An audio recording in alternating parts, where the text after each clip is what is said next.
네, 여러분 안녕하세요. 전산회계 1급 이유진입니다. 자, 이번 강의는요, 여러분들과 자산 마무리하는 기출문제 같이 풀어보도록 하겠습니다.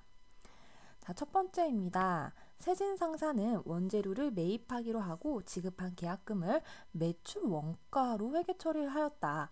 이로 인하여 재무제표에 미치는 영향은 무엇인가? 라는 문제였습니다. 자, 여러분들 우리가 처음에 매입하기로 하고 계약금 지급하면 자, 계약금은 선급금 자산이죠.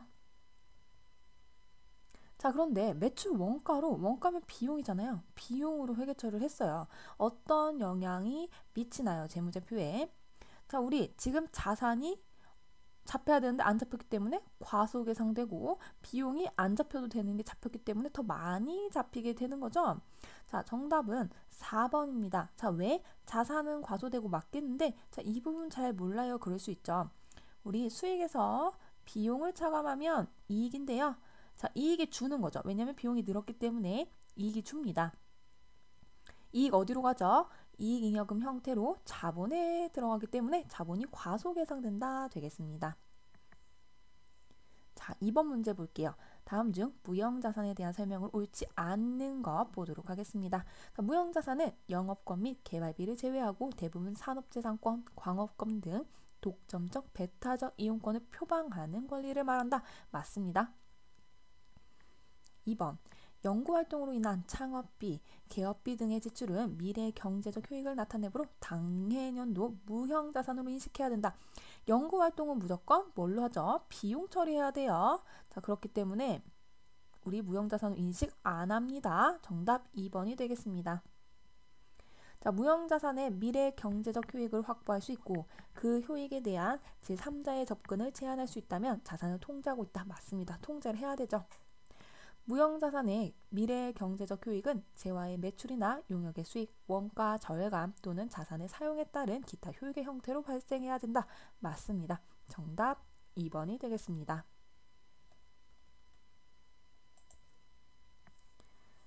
자, 그럼 3번 문제 보도록 할게요. 다음 중 유가증권에 대한 설명 옳지 않은 것 보겠습니다.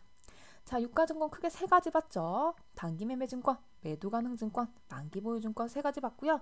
첫 번째, 단기 시세 차익 목적이면 단기매매증권 맞죠.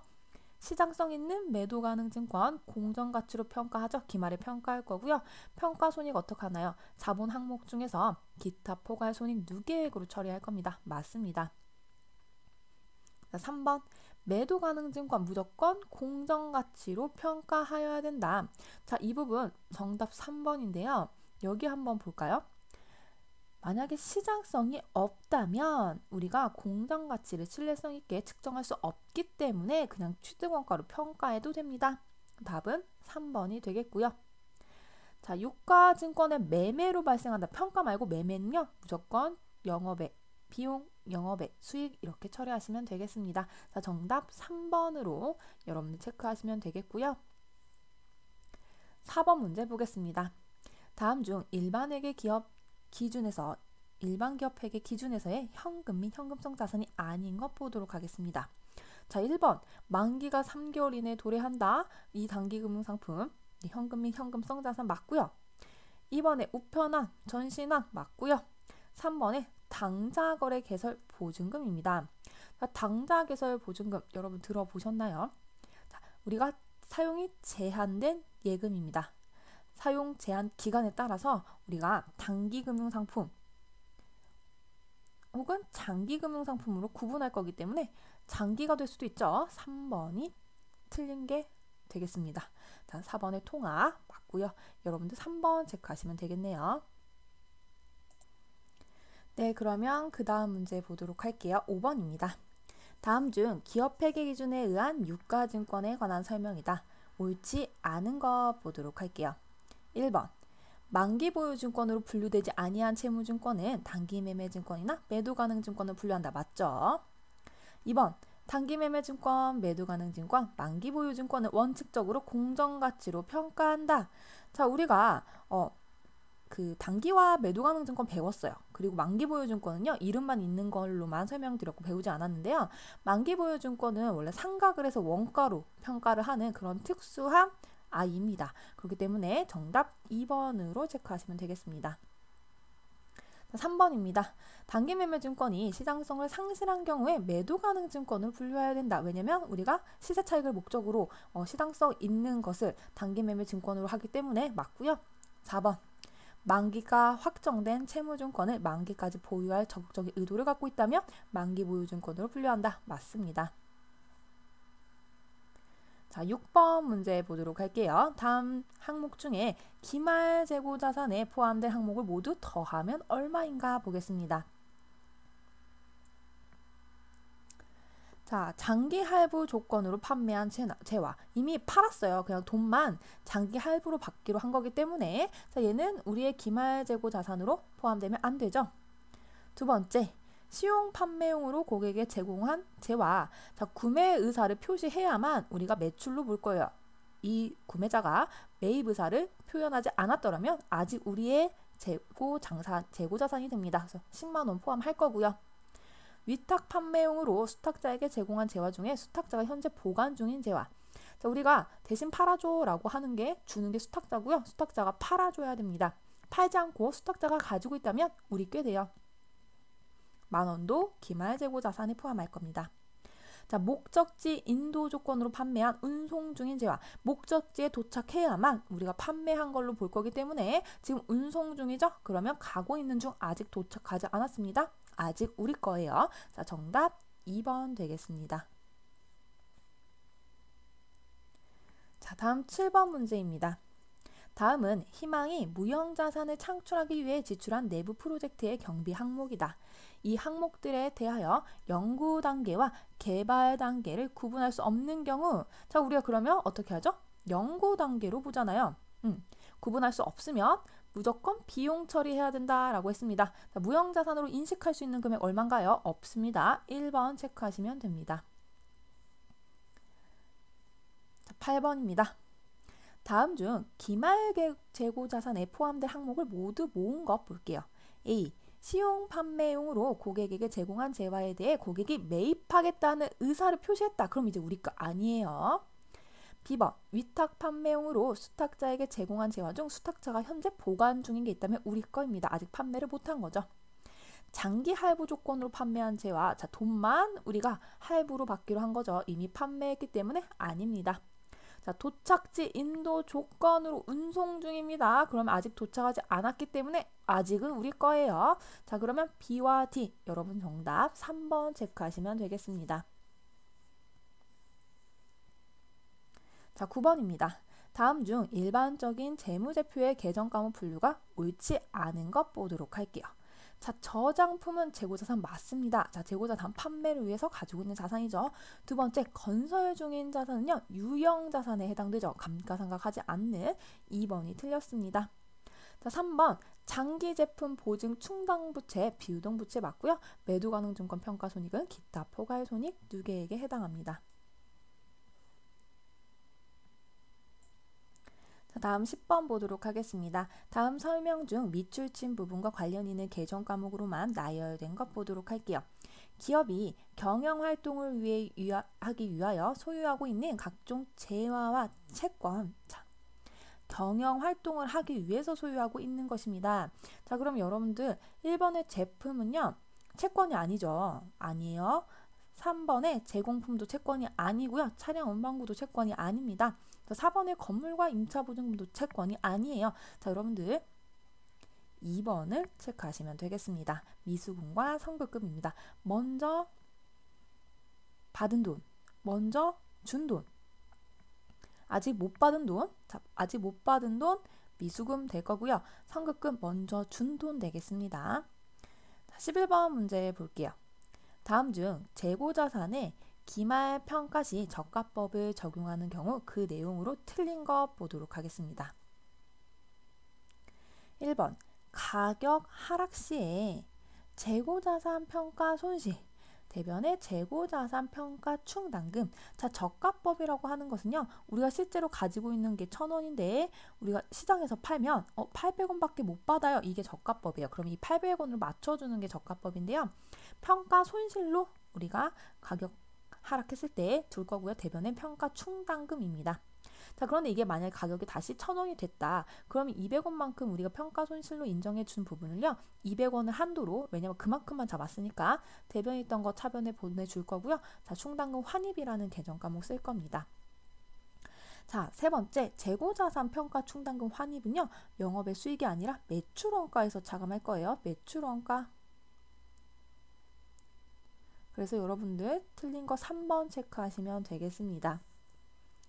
자, 재고자산 평가 충당금을 해당 재고자산 차감하는 형식으로 기재는데 맞습니다. 11번의 답은 3번입니다. 자, 12번 다음 중 무형자산에 해당하는 것의 개수 보도록 하겠습니다. 자, 상품권, 소프트웨어, 임차 권리금 무형자산에 해당하고요. 자, 내부적으로 창출된 영업권은 저희가 무형자산으로 인식하지 않습니다. 외부적으로 사와야 돼요. 뭔가 합병하면서 발생하는 그런 영업권만 해당됩니다. 장기 미수금도 아니고요. 경상개발비, 자, 비용입니다. 그래서 여러분들 답 3번 3개 체크하시면 되겠네요. 자, 다음 13번 문제입니다. 다음 중 유동자산이 아닌 것 보도록 할게요. 1번 장기 미수금 중에서 1년 이내에 실현된다. 그럼 우리 유동자산으로 분류할 거고요. 기업의 정상적인 영업주기 내에서 실현될 것이다. 그러면 이 재고자산은 당연히 유동자산으로 봅니다. 사용 제한이 있다. 그러면 우리가 유동자산을 보기 힘들 수 있죠. 단기매매 목적을 가지고 있는 단기매매 증권 유동자산 맞습니다. 여러분들 3번 체크하시면 됩니다. 자, 14번입니다. 다음 중 재무상태표의 자산 분류상 올바른 항목으로 짝지어진 것 보도록 할게요. 자, 유동자산은 단기 투자자산, 투자자산은 임차보증금. 자, 투자자산이 임차보증금인가요? 아니죠. 자, 두 번째, 투자자산은 장기대여금, 유형자산은 건설 중인 자산 맞습니다. 2번이네요. 자, 3번에 투자자산은 투자부동산, 이건 맞아요. 기타 비유동자산은 지분법 적용 투자 주식 아닙니다. 자, 얘는 투자자산이죠. 자, 유동자산은 성급비용, 투자자산은 장기미수금, 자, 기타 비유동자산이에요. 아닙니다. 정답 2번으로 체크하시면 됩니다. 자, 15번입니다. 재고자산 평가와 관련된 다음의 방법 중 그 성격이 다른 것 보도록 하겠습니다. 자, 우리 평가 어떻게 할 건가요? 선입선출법, 후입선출법, 가중평균법 있었습니다. 자, 이동평균법 무조건 있었고요. 자, 계속기록법은요. 기록하는 방법이죠. 수량을 결정하는 방법이 아니고요. 수량을 결정하는 방법이고요. 1번, 2번, 4번은 가격을 얼마로 할 거냐, 얼마로 사온 걸 볼 거냐, 자, 그런 평가 방법이었습니다. 여러분들 3번 수량을 결정하는 방법은 계속기록법. 이따 한번 보시면 되겠습니다. 자, 16번입니다. 유가증권과 관련된 다음의 설명 중 적절치 않은 것 보도록 할게요. 유가증권에는 지분증권, 채무증권 있다. 이건 설명드렸고요. 만기가 확정된 채무증권을 만기까지 보유할 의도가 있다면 만기보유증권 맞고요. 만기보유증권으로 분류되지 아니하는 채무증권은 매도가능증권으로만 분류된다. 아니죠. 단기매매 증권과 매도가능 증권에서 선택하셔야죠. 많이 있기 때문에 틀렸습니다. 3번이고요. 주로 단시간 내에 매매 차익을 목적으로, 그러면 단기매매 증권 맞죠? 답은 3번입니다. 자, 17번입니다. 다음 개정 과목 중 분류가 다른 것 보도록 할게요. 자, 임차 권리금, 자, 무형자산, 상표권 무형자산, 개발비 무형자산인가요? 자, 전세권은요. 자, 전세권은요. 전세를 우리가 받음으로써 주는 보증금 같은 개념이에요. 그래서 기타 비유동 자산에 해당합니다. 자, 18번입니다. 사용 중인 유형자산에 대한 수익적 지출을 자본적 지출로 회계 처리한 경우에 우리가 재무제표에 어떻게 영향을 미칠 것인지 올바른 거 찾아보도록 하겠습니다. 자, 수익적 지출이라면 보통은 수선비를 얘기를 하는데 비용을 얘기하죠. 근데 자본적 지출로 했다는 건 자산 처리를 했다는 거예요. 자, 그러면 우리가 비용을 해야 되는데 안 했기 때문에 과소계상시키는 거고, 비용을 안 했기 때문에 해야 되는데 자산은 없는데 우리가 지금 있는 것처럼 봤기 때문에 과대계상이 되겠죠. 자, 자산의 과소계상, 과대계상이죠. 부채랑은 상관없습니다. 자, 당기순이익의 과대계상 2번이 되겠네요. 왜냐? 수익에서 비용을 차감하면 이익이 되는데 비용이 원래 100만큼 있어야 되는데 100만큼에서 없는 것처럼 0인 것처럼 하는 거잖아요. 그럼 이익이 100만큼 더 올라가겠죠. 그래서 단기순이익의 과대계상 되겠습니다. 자, 4번은 과소계상이니까 아니죠. 자, 19번 유가증권에 대한 설명이다. 옳은 거 보도록 하겠습니다. 유가증권 준 채권은 취득한 후에 단기매매증권이나 매도가능증권 중에 하나로만? 아니죠. 만기보유증권도 있잖아요. 틀렸고요. 단기매매증권이 시장성을 상실한 경우에는 매도가능증권으로 분류해야 합니다. 맞습니다. 단기매매증권과 만기보유증권 원칙적으로 공정가치 만기가 아니라 매도가능증권이죠.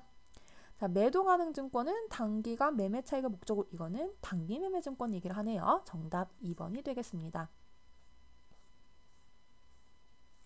자, 20번 문제 보도록 하겠습니다. 다음 중 재고자산 취득원가 측정에 대한 내용으로 올바른 거 보도록 할게요. 자, 매입과 관련된 할인, 애누리는 취득원가에서 차감해야 되죠. 틀렸습니다.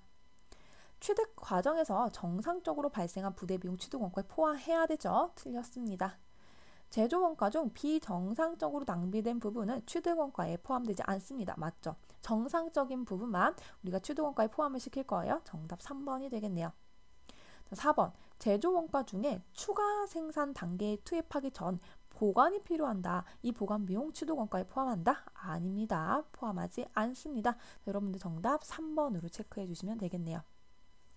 자, 여기까지 저희 자산 부분에 대한 기출문제 모두 마무리하도록 하겠습니다. 감사합니다.